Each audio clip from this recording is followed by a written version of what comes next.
তোমার পছন্দের খাবার কোনটি? What's your favourite food? আপনি বলতে পারেন my favourite food is burger, অথবা পিৎজা, অথবা রাইস, অথবা বিরিয়ানি। আপনি যে কোনো খাবার থেকে, আপনার পছন্দের খাবার থেকে আপনি যে কোনো একটা নাম বলতে পারেন। নেক্সট কোয়েশ্চেন হলো, what kind of food do you like? আপনি কী ধরনের খাবার পছন্দ করেন?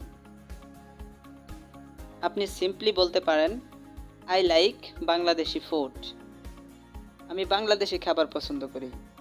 অথবা আই লাইক চাইনিজ ফুড, আমি চাইনিজ খাবার পছন্দ করি। আই লাইক ইন্ডিয়ান ফুড, আমি ইন্ডিয়ান খাবার পছন্দ করি। আপনি যে কোনো খাবার আপনি যেটা পছন্দ করেন সেটা বলবেন। Why do you like this kind of food? তুমি এই ধরনের খাবার কেন পছন্দ করো? আপনি বলবেন I like this kind of food because it's delicious, এটা খুবই সুস্বাদু। অথবা ইটস গুড ফর হেলথ, এটা স্বাস্থ্যের জন্য উপকারী। অথবা ইটস টেস্টি, এটা খুব টেস্টি। ইটস হাইজেনিক, এটা খুব নিট অ্যান্ড ক্লিন বা পরিষ্কার পরিচ্ছন্ন। ইটস ইজি টু কুক, এটা রান্না করতে খুব সহজ। অথবা ইটস ব্র্যান্ড, এটা ব্র্যান্ডের। ইটস পপুলার, এটা খুব জনপ্রিয়। আপনি যে কোনো একটা কিছু বলতে পারেন। Do you like to testing new food? তুমি কি নতুন খাবার টেস্ট করতে পছন্দ করো?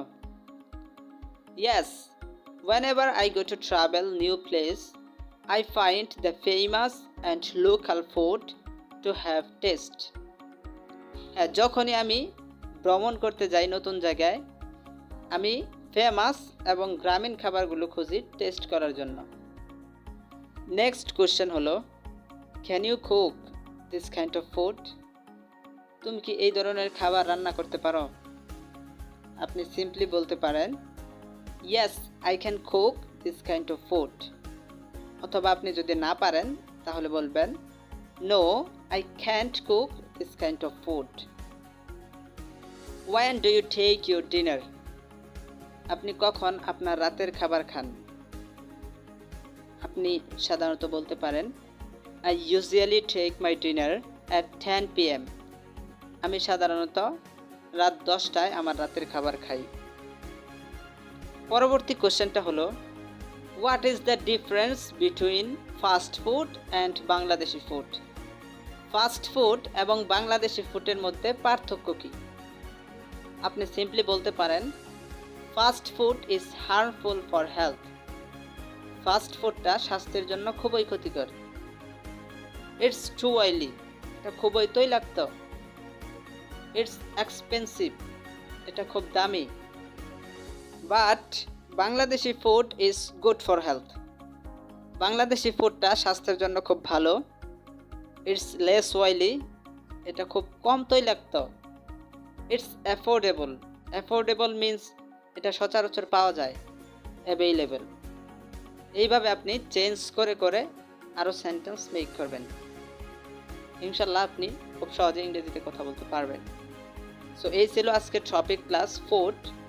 দেখা হবে আবার পরবর্তী ক্লাসে পরবর্তী টপিক ক্লাস নিয়ে। সে পর্যন্ত সকলে ভালো থাকেন, সুস্থ থাকেন। Take care of your health. See you next time. Okay.